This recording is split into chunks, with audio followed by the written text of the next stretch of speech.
live a life with horrific injuries. Others bear scars, invisible scars, for all that they've experienced. We honor their sacrifice, as well as yours. And we take immense pride and success in what you have done. And we owe you. We owe you. And the only sacred obligation our nation has is to care for those who we send to war and care for them when they come home. And with all due respect for those who came before you, I strongly believe that America's forces today, including those of you in this room, are truly the finest forces that our nation has ever produced. Ever. And if you forgive me, Mr. Prime Minister, Mr. President, I think they're the finest in the world. In Iraq, American fighting men and women were given a mission as complicated, as challenging as any in our history. You troops were steeped in military doctrine, but you were asked to deal with vagaries of local politics and issues ranging from electricity to unemployment, currency exchange to trash collection.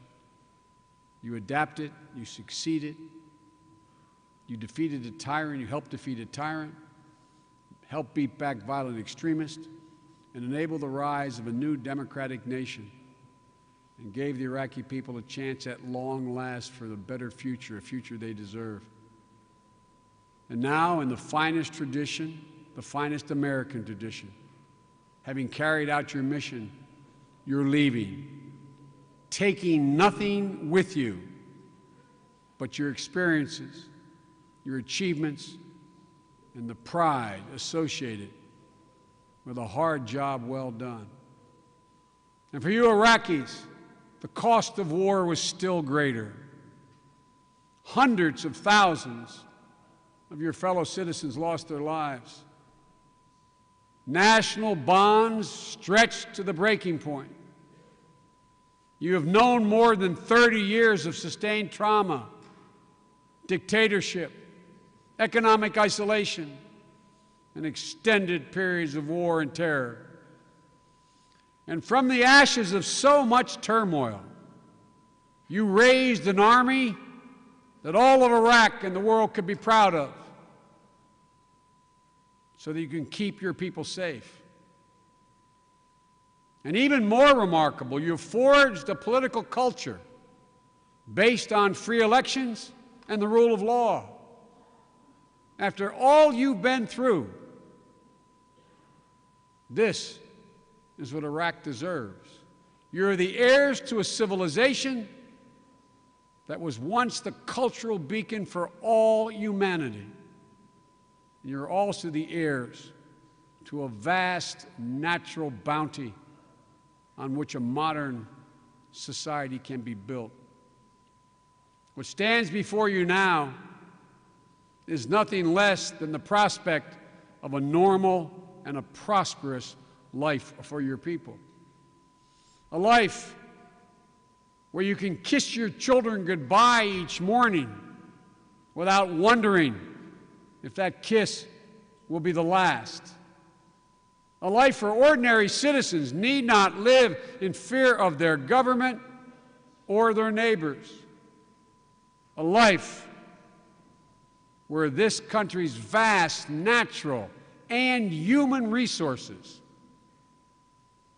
can fuel an economy which can provide abundance for all.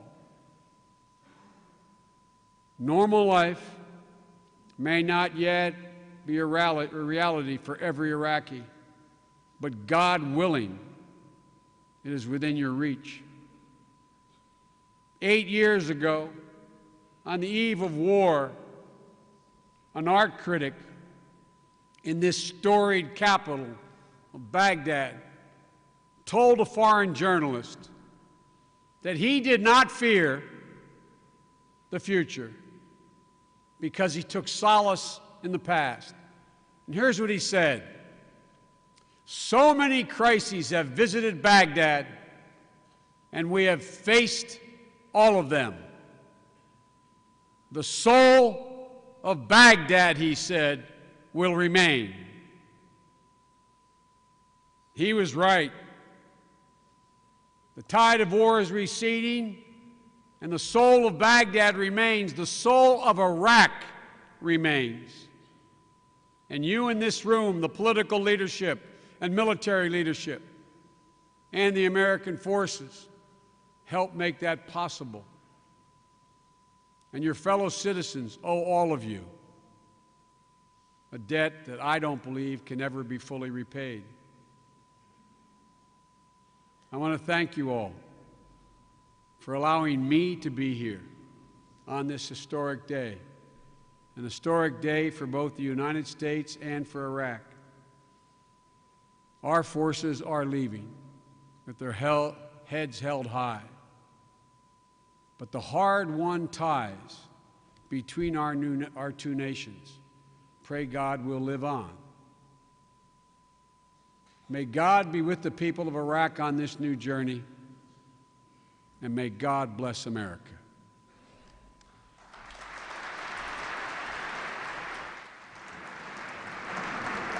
شكرا للسيد نائب رئيس الولايات المتحدة الأمريكية.